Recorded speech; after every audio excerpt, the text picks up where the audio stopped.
Hey guys, today Sarvinoz and I are going to discuss a problem that many candidates don't even expect when they go to the IELTS speaking test. Well, let's talk about interruption. Sarvinoz, I know that you have great speaking skills, but you faced a difficulty in your IELTS speaking test. Can you please tell about it?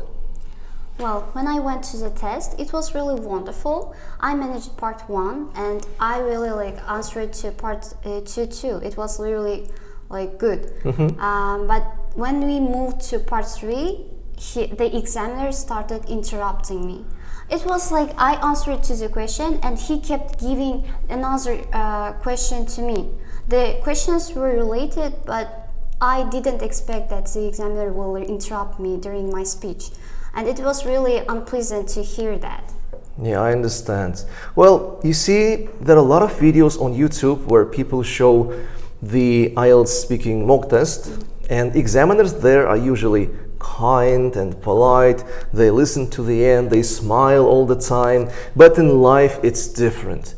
In the real exam, IELTS examiners, interlocutors, they can interrupt from times to times.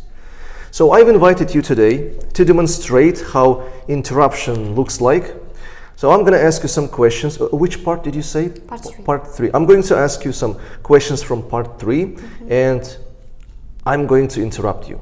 I know it's going to be a little bit uncomfortable, but it can be very useful for them. Let's take some simple topic like reading, okay, books. Question 1. Do you think people read a lot of books nowadays? Well, it mostly depends on their preferences. For example, people who like reading are mostly those whose hobby is reading. So they tend, for example, youngsters mostly read novels and they spend hours to learn something, to get some knowledge from books. And what can you say about the elderly? Well, old people tend to read books too, but the books that they read are different from the books that young people read. For example, they mostly read historical stories that are really interesting for them. Well, if we talk about the gender of the elderly, do you think that old males read more often compared to old females? Yeah, of course. Men should keep their family and should earn money, and to earn money they should know more knowledge, so that's why they spend their time to reading more.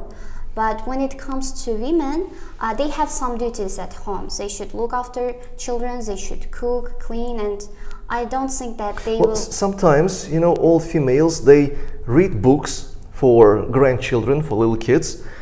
Do you think it's beneficial to do that? Yes, it's really helpful for their grandchildren.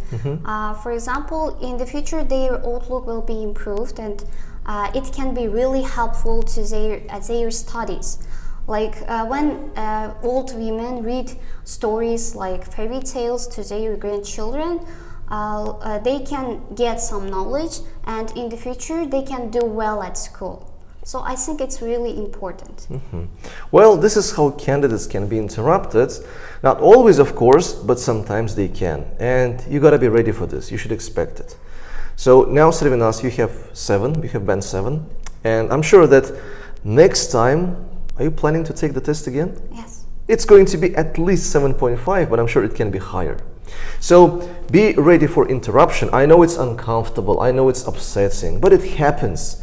And you should take it into consideration. And by the way, I think that candidates who are going to take the test, if they will be interrupted during the exam, they should give they shouldn't give introduction and they should give their main idea first. Because they won't have time to explain and to give examples if the examiner will interrupt them. So it's really important to give their opinion first and then explain without any introduction. So you mean candidates should answer questions directly? Yes. Go straight to the point. And they should be flexible too. Yeah, of course, if they're interrupted, they shouldn't stop speaking. They should keep going, whatever happens. Big thanks to you, Sarvinoz, for sharing this experience with us. And good luck to you, and good luck to you too. Goodbye. Goodbye.